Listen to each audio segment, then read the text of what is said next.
Programang ito ay rated SPG. Striktong patnubay at gabay ng magulang ang kailangan. Maaaring may masiselang tema, lengguwahe, karahasan, sexual, horror o droga na hindi angkop sa mga... Sirang-sira na nga ang relasyon nito ni Charlene at ni Raymond dahil nga ay desidido na nga itong si Charlene na hiwalayan na nga ng tuluyan itong ang si Raymond.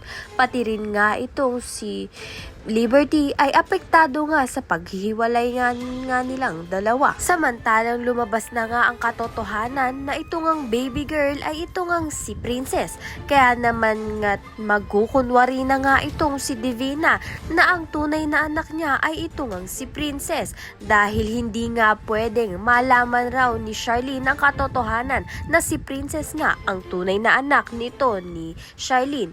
Ngunit nagiging makasarili nga itong si Liberty dahil nga ay gusto pa rin nga niyang maging anak nga nito ni Charlene. Ano nga ba ang nasa isip nito ni Liberty? At gusto niya nga dalawa ang kanyang ina. Sa kabilang banda naman nga patuloy pa rin nga sa pagkukunwari itong ang si Divina na anak niya nga itong si Princess. Kaya naman nga pumunta nga siya sa bahay nga nito nila Dado upang kuhanin nga itong si Princess.